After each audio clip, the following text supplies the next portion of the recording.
and welcome to the Psychic Side Radio TV podcast here on the A1R Psychic Radio Network, Moonstruck TV, and Enlightening TV, and other fine places on the internet. You know, we're the number one psychic radio network in the world, so you're in the right place. I'm your host, psychic medium John Cappello, and I'm delighted to be here today to talk to you about psychic stuff. You know how that is. So this show is about expressing the viewpoint of a psychic on today's issues and observing the world in general from our point of view. You know, you hear the skeptics all the time, so now you can hear our point of view. You know, you hear these people on TV, they say, you know, I don't have a crystal ball. Well, I do, and I know how to use it. So you have heard the skeptics, so now you get to hear what a psychic has to say about things. So today I want to just kind of, I always review what we did last week and everything. So, I always like to talk a little bit about astrology. And last week I talked a little bit about the debt issues that were going on. I talked about Pluto being in the second house of the United States, and it means so many things. And I guess people, it's hard for them to believe that astrology can have the accuracy that it does have. But right now, Pluto's in the second house of the United States. Now, the second house, just to let you know, it's all things Taurus. It's all about money. It's about values. It's actually about where you live, your perimeter, because the bull, the Taurus, he has his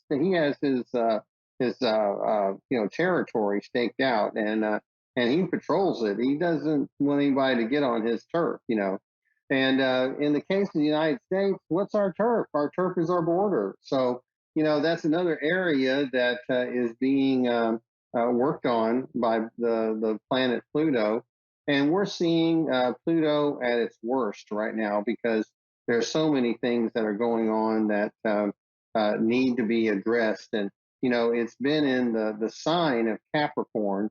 And if you know about your astrological chart, you know that your rising sign determines the house placement of the planets.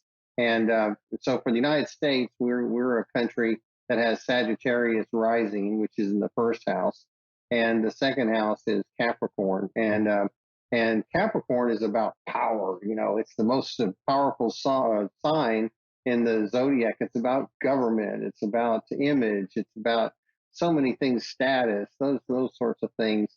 It can be a little bit about sociopathic things too, if you're not careful. But because it just is kind of about greed. There's often greed in that particular sign.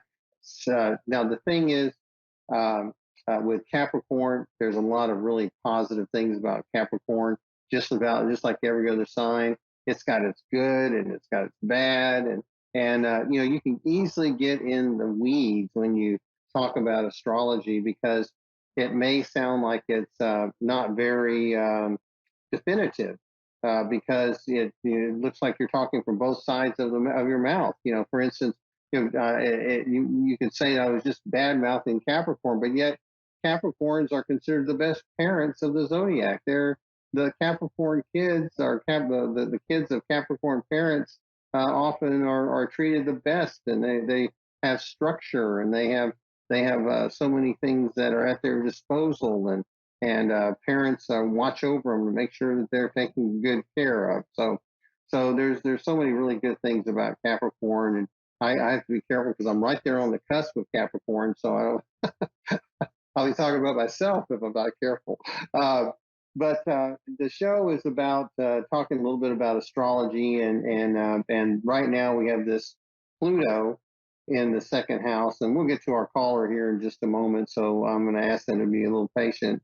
But Pluto in the second house means that we're in a transformational time, and it is doing what it's called a Pluto return, which is right exactly in the exact same spot it was in during the American Revolution. So many things were going on during that period of time, and we're kind of revisiting some similar issues. We were creating our borders then. We were creating our monetary system, and We were developing that American way of attitude or value system. And all those things are in play right now. And you can see where the worst of Pluto has us in debt. The worst of Pluto has people fighting about values. And we see the worst of Pluto where our borders are not being respected. And I don't know if that upsets people or not, but you hear people in some parts of the country being upset about getting a busload of people from the border. They get 50 a day. Well, Texas gets 4,000 a day. so something's not. So we got to get some balance there. But these are the issues that are facing us today. So, and we're also about climate change, because climate change is very much about the land, and that's what the second house is about, the land. So let me give you another example about how Pluto works in the U.S. chart. If you look back about the time of the year 2000, 2001, where was Pluto then? It was in Sagittarius. It was in the first house. And the Sagittarius energy is about the religious person, the zealot, the person that is very, very self-righteous. And what happened in 2001? We had 9/11, and it was carried out by zealots. And it doesn't matter what faith it is. It matters about the people that were self-righteous, the people that my way is the only way, and everybody else is beneath us. So we wound up in a couple of wars over that, and we're just now getting over those things, or we're now settling those things down. And so it takes a long time to get some things straightened out. So that's when Pluto was in the first house, and so now we're seeing all these second house issues. So with that, I'm gonna stop talking about astrology, and I'm gonna go to our caller. If our caller is still there, I hope I didn't run them off. So let's see, Catherine in Denver, Colorado. So how are you today, Catherine? Oh, I'm well. And yourself? I'm doing well. Yes, yes. So, Catherine, have you been feeling okay? Has there been any health issues around you? A little bit. Yeah, a little health issues. Yeah, you're right. Okay. Do you have a particular question for me today? Yes, please. I kind of have two, if you don't mind. Okay. I'm in the middle of a very unexpected transition in my career life. I'm being forced into an early retirement from a career I was passionate about, and I had to find another job, which I just did, and I did that other job for the last 9 months. I found out I'm being laid off from that, so I'm curious where I'm going as far as work and finances. And then Okay. my second question is about my love life. I'm Okay. hoping that the love of my life and I will end up together forever, but I'm curious what you see, please. Thank you. Okay. So, Catherine, what's your birth sign? I'm an Aries. You're Aries. Okay. Well, Aries has been through a lot the past several years. So these transition, you mentioned the word transition. And have you been listening to the program at all, or today? Oh, yeah, I've heard about today. Well, I mean, Okay. consistently, and this Okay. kind of Because just speaks to my if you've been pattern. listening to the program, and then we've been talking a lot about Pluto. Well, the past Yeah. several years, when Pluto's been in Capricorn, it's also been affecting the sign of Aries. And so when you use the word transition, you have been in a transition maybe longer than you thought. Okay. Mm-hmm. Um, so all of these things were coming, and I'm sorry that you lost your job, but it seems to me that I feel like you need to take some time off, and you may need to do some journaling. You may need to write down where your new passions are, so that you can start to rebuild on a basis that you feel comfortable with. I do feel like you're going to find another job. It may not be your dream job the first time, but I feel like you Mm-hmm. need to keep trying, because I feel like you feel like you're swimming in the abyss right now. But Yeah. but for you, I feel like you need to be patient, and that's hard for Aries to do. But be Oh, patient absolutely. and get do some journaling and discover a little bit more about yourself because uh, the more you can present yourself in a calm, positive basis, the better the job you're going to get. So I do feel like it's going to be a little while before you find a job that you're really comfortable with, but you will find one. Now, as far as the love of your life, are you not with someone now? Oh no, we're together, but it's there is have some challenges, of course, like everyone else in the world, I guess, but we're Okay. together. Well, Um, it feels like this is kind of. Are you just kind of going through the routine together? no, he's exiting a long-term previous abusive relationship, trying to exit out where he feels like commitment because of children and Okay. financial commitments to the house and all that stuff. So Okay. yeah, Okay. So you want to make sure you're not just a rebound. Okay.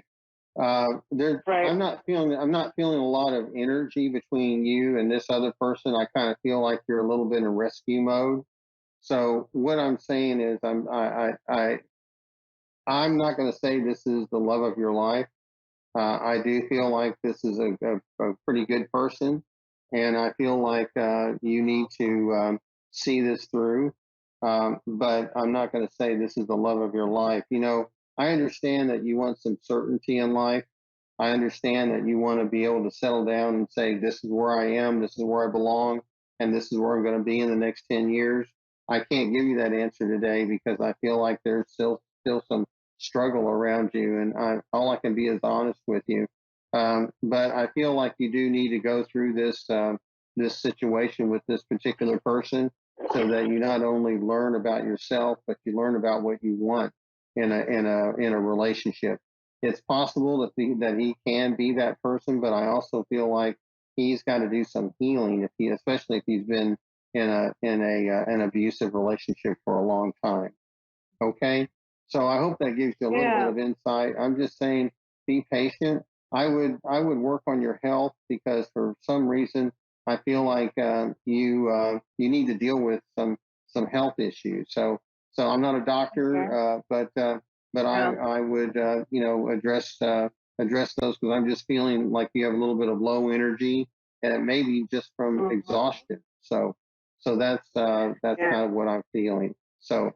But You're thank you absolutely very much spot on. for Yeah. okay. Well, but thank you very much, Catherine, for calling and good luck to you. Okay, And thank you for taking the time to chat with me. Blessings you're to you welcome. too, my friend. Okay, Thank you. Okay. all right, you're welcome. Take care. So before I go to the next caller, I do want to talk a little bit more about mediumship, and we'll probably we'll take Jeanette in just a minute or so, or a couple of minutes. But I wanted to start a little bit. Uh, uh, my conversations about mediumship because mediumship, as we said last week, is about sensing a presence beyond your personal space, and we expanded it a little bit beyond the definition that is most widely held. And the reason why we've done that is because we want to be open to more possibilities. Okay. And then what we want to do is we always want to do our psychic test. And the psychic test is how does this presence make us feel? And what do we see about it? What do we know about it? What do we hear about it? What do we smell or taste about it? Because that's how we evaluate what the type of impression we're getting.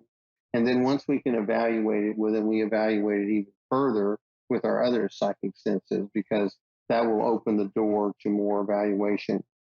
So these are all good things that we can find about sensing that presence. But the logical question is why should people be involved with mediumship?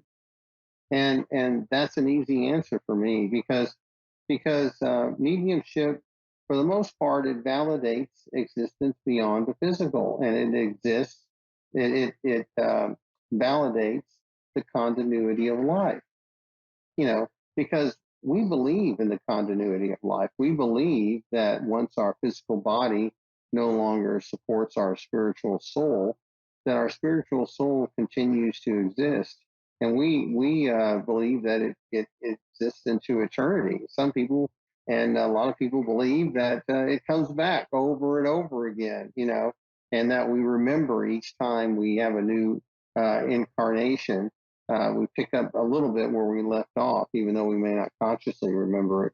Our subconscious does, and so there's some argument there for past life regressions, but it's about validation of the continuity of life, and it's also good when you consider it's a tool for healing grief, because if you have that certainty that you're going to see your loved one again, then it helps deflect some of the sadness that you have over your loss. And that's a good thing. Those things are really valuable. And when a third person, another party who you don't know, validates that about you, then it's a very powerful, and it can be life altering, life changing. So with that, let's go ahead and talk to Jeanette. Let's see what she has to say. And Jeanette. Okay, sorry. Yes. So hi, Hi. Jeanette. How are you? Hello. I'm doing Okay. well, thank you. Good, good. Jeanette, you have children? You said You have, children? Yes, I do. I have you, one. you have one. Is this child still at home or they grown? Yes. He's 8 years old. He's with me. It's She's just him a and I at home. okay, all right. Because it seems to me like you are, Jeanette. I want you Hello. to know I really feel like you're a good parent, and I feel like you're always trying to put your son in the best position so that he can thrive. Does that make sense? Yes, thank you so much. That is so true. I appreciate that validation. Okay, because sometimes I feel like you second guess yourself. Yeah, Is and that that's right? actually one of the reasons I wanted to. Yeah, that's actually one of the questions I had for you today. Okay, so what's It's go ahead and ask the I'm question. trying to help. I'm trying to help him build up his self confidence and self esteem because it seems like no matter what social setting we're in, he tends to get like bullied a little bit. So I'm trying to figure out why he's attracting that. Um, I've been having him do like affirmations in the mirror, meditations, but I'm trying to figure out if there's something that like I'm missing or what's like blocking it, what's causing his self esteem to be where it is. Just some spiritual guidance. Whoops, did I lose you? Are you there? Oh no. Okay, all right. Well, I'm just going to address that a little bit while we're trying to get her, and then when she comes back, then we'll speak to her some more about it. But a lot of times in group activities, children they like to test each other, and we find that even with adults, it's just about marking time and with others. But Jeanette, are you there? Yes, I'm here. Okay. I feel like with your son, I feel like one of the ways to build his self confidence is to have him do some projects on his own. Okay. But even if it's just putting Okay. together a puzzle or doing some things that he can feel like, wow, I did this on my own. Okay. This is going to help build his Okay. self confidence. And I also feel like he probably needs to be around some like minded children. So find out some of the things that he likes to do, and put him with children that like to do the same things he does. And I'll just use puzzles as an example. So if there was a puzzle club, then he can show the other kids the puzzles he's done, and they can show him his. So their puzzles. Sometimes when we put kids together and just hope that all of them are just going to mesh, it doesn't work. But it just feels like you need to put him around some other kids that are also like-minded. It may not be sports. It may be something else. It may be something that he does that he likes. It could be playing the piano. It could be something else. But it just seems to me that if he's in a like-minded atmosphere and has already done some things on his own to show that so that he knows he's good at it, then that's gonna give him some Right. confidence. At least that's what's coming to me. So, do you have another question? I hope that's helpful. That did help. I actually just went in karate and he's thriving. He loves martial arts. So thank you. Ah, okay. So And he knows he's good at karate, and he knows that he can break a board, and he doesn't have that as an impediment to his self confidence. And a lot of times, athletics do help build self confidence. But if you're the last kid always chosen, like I was, playing basketball, it's not uh-huh. good for your self esteem. but Yeah. but it's just so that if he can do some things on his own to where he knows he can succeed, then he's going to build his confidence that way because he knows he can do something. And if someone says, "Oh no, you can't," well then he can assure them that yes, he can. So but you're a good mom, and I admire you for trying to figure it out. It shows that your intentions are for him. It's not all about you. Sometimes parents, it's all about them. But you are showing that you're willing to sacrifice and put a lot of yourself into his well being. That's wonderful. That's what parents do. So did you have I another appreciate that. question? Yeah, I just want to ask about like my love life. If you know what I can do to like to attract a better quality of men. Okay. What is your birth sign? Leo. Leo. Okay. Well, you're a little bit past due for a relationship. So I feel like you may have your own some self-esteem issues, and because I feel like you're a catch as far as I'm concerned.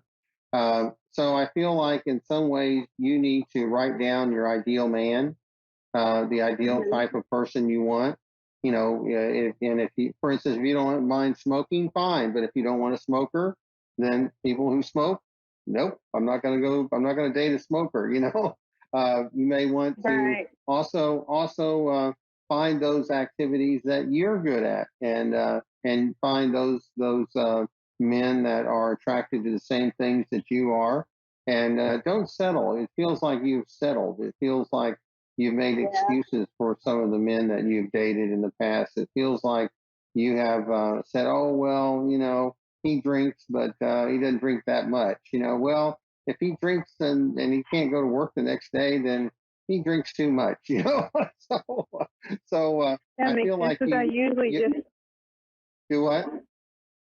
I usually settle with a nice guy who seemingly treats me well in the beginning, but never really like it still never ends up working out. So Well, that's right. He's got to treat you well, not just in the beginning, but 24/7.